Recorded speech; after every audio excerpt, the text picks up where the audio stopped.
Hello, everyone, and welcome back to another Mat 142 concept session. My name is Nick, and I work at the ASU Tutoring Centers, and today we're going to be talking about how to solve probability that involves multiple events. So first, let's just go ahead and start with an overview of what an event is. So an event is just one action taking place. Think of it kind of like that, right? So like me tossing a coin or me picking a marble out of a bag, right? That is one singular event. And then we can consider multiple events being either me picking either another coin or another ball or things like that, right? And then from there, you can actually generate probabilities on both events occurring. And that's kind of what we're going to be looking at here with this example. So the example states that 8 balls are placed into a bag numbered 1 through 8. Okay, balls 2, 5, and 6 are colored gray, and the others are colored red. What is the probability that a gray odd ball is picked? So let's just go ahead and start there. So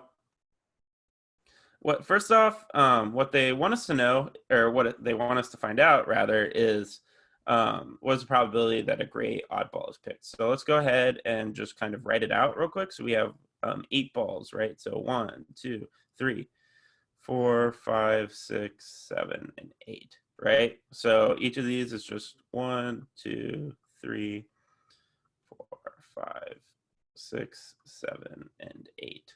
And then they're saying balls 2, 5, and 6 are colored gray.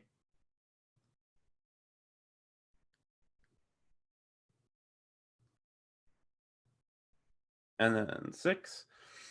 And the others are colored red. Okay.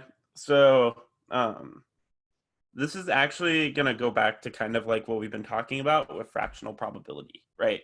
So first off, let's think about what are the total amount of outcomes that I can pick from picking one ball out of my bag. It's going to be 8, right? Because there are 8 different balls that I could potentially pick, right?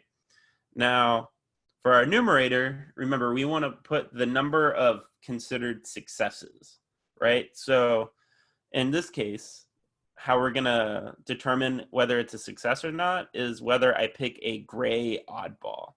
Now, if we look through our set here, we can find that there's only one gray oddball in the set, which means that the probability of picking one gray oddball is going to be 1/8. And that's going to be the probability for that. Now, what they want us to do after this is what is the probability that the ball picked is either a gray ball or is an odd ball? Now, or is a odd number. Sorry about that.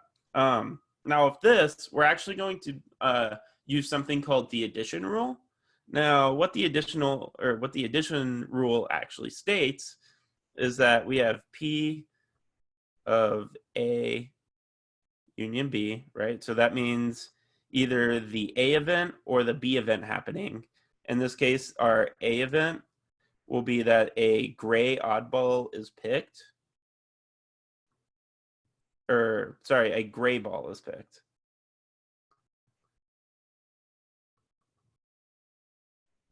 And then B is an odd number is picked.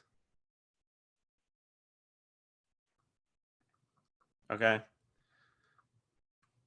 And this actually equals the probability of A occurring plus the probability of B occurring minus the probability of A and B occurring. Okay, so in order for us to solve this, what we need to first determine is the probability of A occurring, the probability of B occurring, and then the probability of A and B occurring. So if we look at A here, we know, again, we're only picking one ball here. So there will always be 8 outcomes for all of these, right? Now we know what the total number of outcomes are, right? So 8. Now what we need to do is determine the number of successes, right, out of those 8. So to start with A, we know that A is the event of a gray ball being picked. So what we need to do is go through and count how many gray balls there are, right? That's how many different kinds of successes I could have. So in this case, there are 3 great balls. So I know that the total number of successes I have out of the outcomes is 3. And that's going to be our probability for event A happening. For event B, odd number being picked, we have 1, 2, 3, 4 odd numbers in our set, which means that that's going to be the probability of us picking an odd number, right? And then for the probability of A and B occurring, well, we actually already determined that over here, right? It's the probability that I pick a gray ball and that it's an odd number, right? And there's only one of those that we determined. So if we go ahead and solve this out, we have good denominators here. So 4, 5, 6, 7 minus 1 is 6 over 8. And that's going to be our answer. Now, this is a really good formula to memorize because there will be different applications that you will have to use this formula for. But in this scenario, if you kind of think about it, right,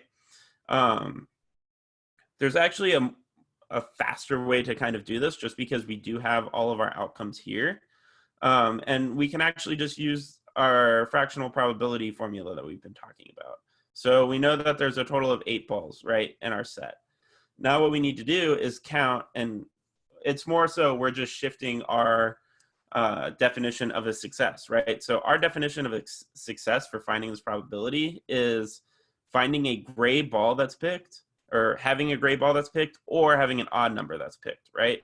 So if we go through and count up all of the gray balls and the odd numbers, that'll actually give us 6/8, right? So we have 1, 2, because it's a gray ball, 3, because it's an odd number, skip 4, 4, because it's gray, 5, and then 6, because it's an odd number here. So it'd be 6/8 again. So in this case, again, we could have just used fractional probability and just changed our version of what a success is, right? So that it's either a gray ball or an odd number. But you're definitely going to want to remember to use this addition rule because it will be very helpful in future classes. But other than that, that's all I have for you today. If you have any other questions on anything that we've talked about, go ahead and check out that website on your screen right now. That'll list out all the other tutoring services that are at your disposal from being an ASU student. Also, if you're looking for just general tutoring, you can go onto that link, type in the class that you're looking for tutoring for, and the system will actually spit out all of the tutoring schedules for the tutors that can tutor that course. But other than that, like I said, that's all I have for you today. So I hope you have a great rest of your day and good luck in your course.